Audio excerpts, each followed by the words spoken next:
Thank you everybody for coming. How are you? Good. I'm Rebecca Suzanne, and I'm the Student Reading Series Coordinator for INC, our creative writing group on campus. I want to thank everyone for coming out tonight, and just a quick note, if you have anything besides water, just kind of hide it under the seat because you're not really supposed to have it. Just a quick shout out, The Goods is coming. That's our big event, all-day arts and music festival in the Rat. Come out, we have a great lineup this year. That is Saturday, April 25th, so come and check that out. And now to get our reading started, we have AJ Smith introducing Duncan Salvagen.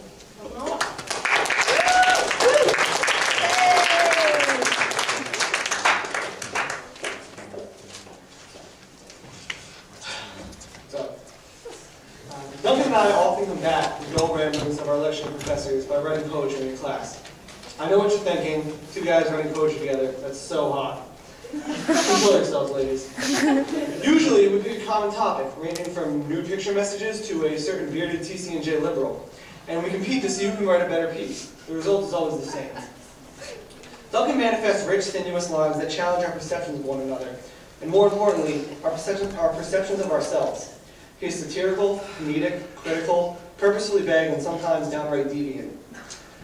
These qualities have landed him here, a performer at the Student Reading Series, and has earned him the respect of INC, his peers, and numerous professors in both the creative writing and English fields at the College of New Jersey. I, on the other hand, usually excrete 10 to 15 lines, saturated with the most immature examples of toilet humor, and it has also landed me here at the Student Reading Series, although I'm merely introducing Duncan Salvagen and filling up on the free cookies after the show. There I go rambling about myself, when I'm supposed to talk about my good friend D. Slavs. My point is, Duncan is my boy, and he's a damn good poet. So we should all chill out, let him blow our minds for a bit, and if you get a chance, check out his blog, Poetry, Etc., at duncantaylor.blogspot.com. You'll definitely enjoy it, unless, like me, you're just here for the free cookies.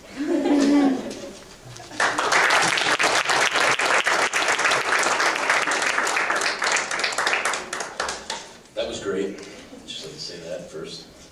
I'm going to kind of work my way backwards here. I wrote one yesterday, so I'm going to start with that one, and then we're just going to go, and hopefully it gets better. I'm not going to guarantee that, though. Anything could happen tonight. So this first one is called The Ides of April, as it were, and it was written yesterday.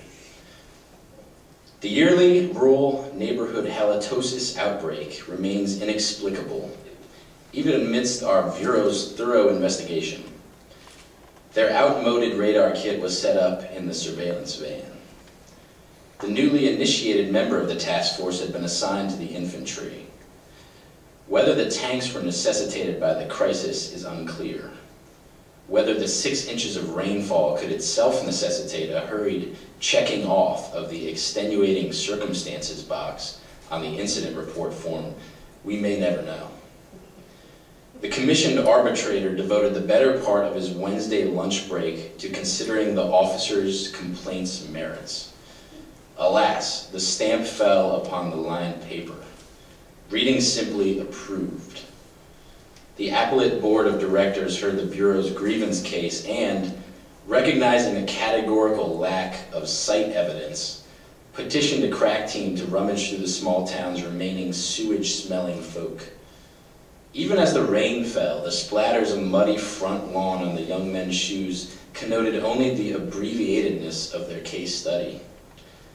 Under the conclusion segment of their 15-page report, the men and women of the impartial committee composed a hierarchy of universal hygienic concerns. Their closing statement would only decades later become required reading for the prospective agents. For the concerns of the 2-parent homes only became more and more relevant with age. That's number one. The second one is kind of a different style than what I write in, because I normally find myself writing in standard English syntax, and this one kind of messes that up a little bit, and it's called Especially in This Economy. I think in cable news crawls like a baby asleep in a manger. The crybaby montage is always set to old music. Variations on a theme, riffs on saxophones and undecided voters, and their inside-out pantaloons.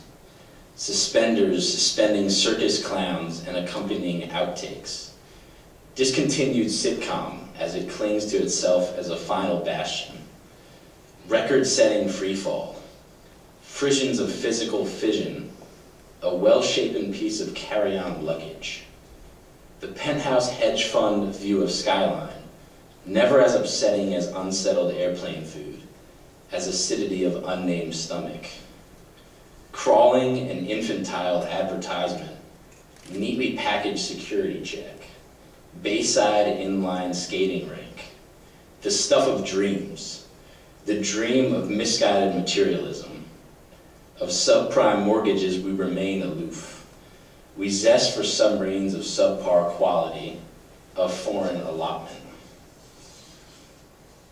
And that is number 2. This next one's called Jersey Shore Ode, and it's divided into 2 sections for no real reason. First section, number 1. Visualize our melancholic divorce proceedings. The tape recorder indicates the ceremony is subtitled. The collected media's consensus was that your scarf was the lone highlight. I was poignantly spectacled, my myopia temporarily appeased. He mitigated our all-time irreconcilability, nominating us for the elementary school brick wall of nonchalance. The typist, based out of Boston, works on a freelance basis. Probably your last thought before the gavel struck involved the wood of the judge's chamber. Curiously mahogany, once finished to a carpenter's tune of self-delight.